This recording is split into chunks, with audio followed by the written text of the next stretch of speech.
1959 সাল রাশিয়ার উরাল পাহাড়ের অভিযানে গিয়েছিলেন 9 জন অভিজ্ঞ পর্বতারোহী। কিন্তু কয়েকদিন পর যখন তাদের খোঁজ পাওয়া গেল, তখন দৃশ্যটা ছিল শিউরে ওঠার মতো। তাঁবু ভেতর থেকে ছিঁড়ে ফেলা, চারপাশে ছড়িয়ে আছে কাপড় ও জুতা, আর তুষারের নিচে একে একে মিলল তাদের মৃতদেহ। কাউকে পাওয়া গেল চোখহীন অবস্থায়, কারো নেই জিহ্বা, আবার কারো শরীর যেন অদৃশ্য কোনো শক্তিতে চূর্ণ বিচূর্ণ হয়ে আছে। কিন্তু কিভাবে ঘটল এমন ভয়ঙ্কর মৃত্যু? দুর্ঘটনা নাকি অজানা কোনো শক্তির ছায়া? চলুন এটি সম্পর্কে বিস্তারিত জেনে নেওয়া যাক। 1959 সালের জানুয়ারি মাস, রাশিয়ার উরাল পলিটেকনিক ইনস্টিটিউটের 23 বছরের ছাত্র ইগোর ডায়াটলভ নেতৃত্ব দিয়েছিলেন এক অভিযান দলের। দলের সদস্য ছিল মোট 9 জন, সবাই খুব অভিজ্ঞ পর্বতারোহী। তাদের লক্ষ্য ছিল অর্টেন নামের একটি পাহাড় জয় করা।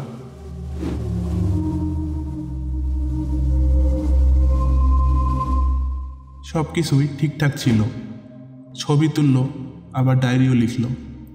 তারা হাসি আনন্দে যাত্রা শুরু করলো, কিন্তু কেউ কখনো কল্পনাও করেনি এই যাত্রাই হবে তাদের জীবনের শেষ যাত্রা।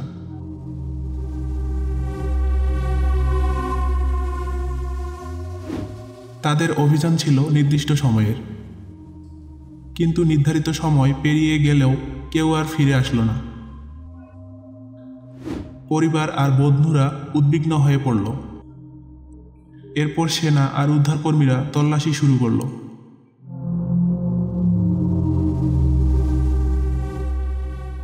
কয়েকদিন খোঁজার পর অবশেষে পাহাড়ের ঢালে তাদের তাঁবু পাওয়া গেল।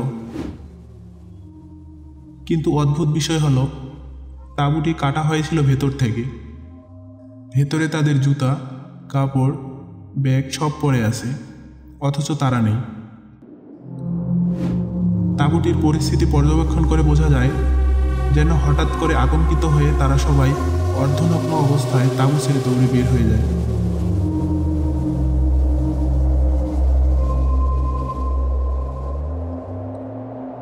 তাঁবু থেকে কিছু দূরে বরফের মধ্যে একে একে তাদের মৃতদেহ মিলতে শুরু করলো। প্রথমে পাওয়া গেল 2 জনকে। তাদের মৃতদেহ দেখে ধারণা করা হয় যে তারা হয়তো আগুন জ্বালানোর চেষ্টা করেছিল, কিন্তু ঠান্ডায় মারা গেছে। কিছু দূরে আবার 3 জন পাওয়া গেল। সম্ভবত তারা তাঁবুতে ফেরার চেষ্টা করেছিল, কিন্তু আসল ভয়ঙ্কর দৃশ্য ছিল অন্যত্র।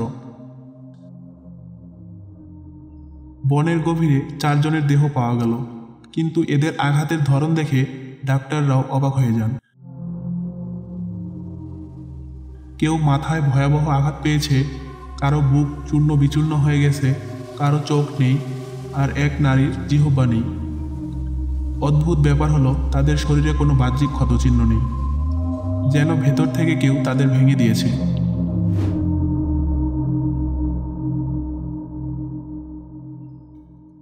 এই অদ্ভুত ঘটনার ব্যাখ্যা খুঁজতে গিয়ে শুরু হলো নানা তত্ত্ব।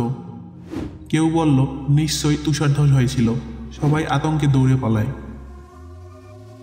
আবার কেউ বলল ওই পাহাড়ি এলাকায় সোভিয়েত সেনারা গোপন অস্ত্র পরীক্ষা করেছিল, সেই বিস্ফোরণেই তারা নাকি মারা গেছে। আবার অনেকে বিশ্বাস করে তীব্র শব্দ তরঙ্গ বা ইনফ্রাসাউন্ডে তারা আতঙ্কিত হয়ে নিজেরাই তাঁবু ছেড়ে পালায়।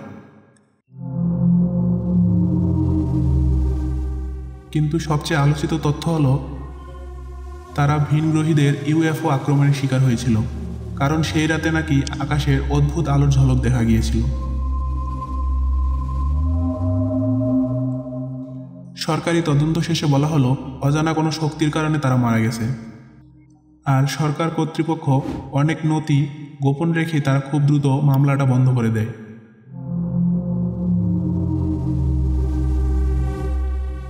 এত বড় রহস্য, এত অদ্ভুত মৃত্যু, প্রশ্ন একটাই, কেন সরকার এই রহস্যটা লুকালো?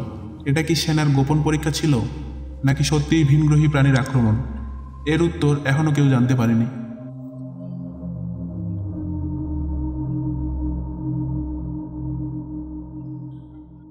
আবার নতুন করে 2019 সালের এই ঘটনার তদন্ত শুরু হয়।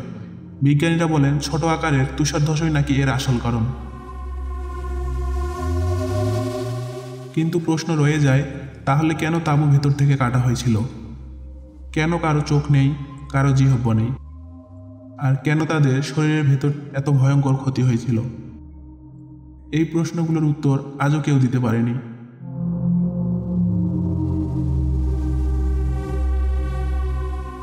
ডায়েটলফ পাসের রহস্য আজও বিশ্বের সবচেয়ে ভয়ঙ্কর অমীমাংসিত ঘটনার একটি।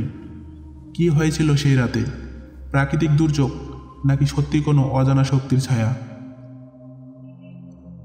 হয়তো এর উত্তর আর কখনোই জানা যাবে না, কিন্তু এ ঘটনার ভয়াবহ কাহিনী মানুষকে এখনো শিহরিত করে।